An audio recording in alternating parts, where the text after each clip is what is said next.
Nakalimang rounds ng sparring si pambansang kamao Manny Pacquiao kahapon kasama Amerikanong si Lydell Rhodes. Pero bukod sa rematch laban kay Timothy Bradley sa Abril, inaabangan na rin ng pamilya Pacquiao ang pagdating ng panlima nilang anak ni Jinky na isisilang sa buwan ding yun. May news to go si Mav Gonzalez, exclusive.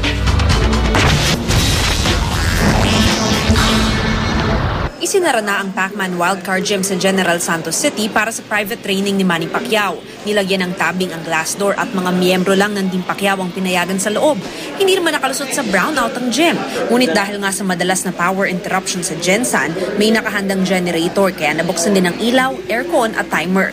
5 rounds ng sparring ang ginawa ng pambansang kamao kasama si Lydell Rhodes. Pagkatapos, nag-mitts, speedball, shadow boxing, jump rope pati mo pang mat exercises si Pacman.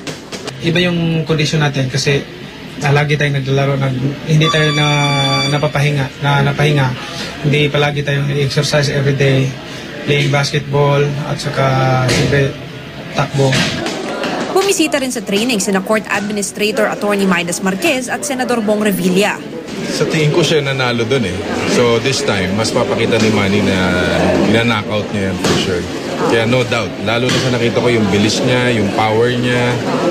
Tingin ko, tapos kagad si Bradley, hindi abot ng 5th round yun.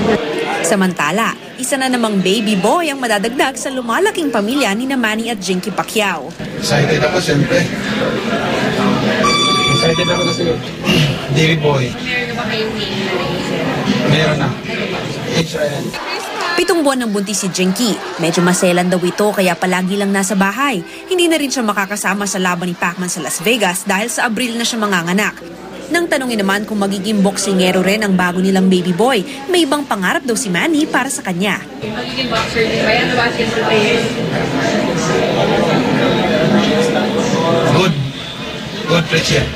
Si Mommy D hindi maitago ang saya dahil 2 bagong apo ang inaantay niya ngayon. Kabuanan na rin kasi ng misis ni Bobby Pacquiao na isa ring baby boy ang pinagbubuntis. Ito ang kauna-unahang laban na hindi makakanood si Jinky ng live.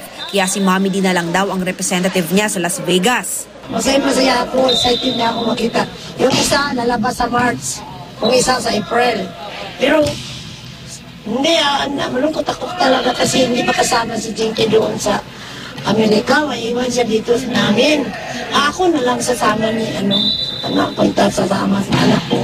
Mav Gonzalez, GMA News.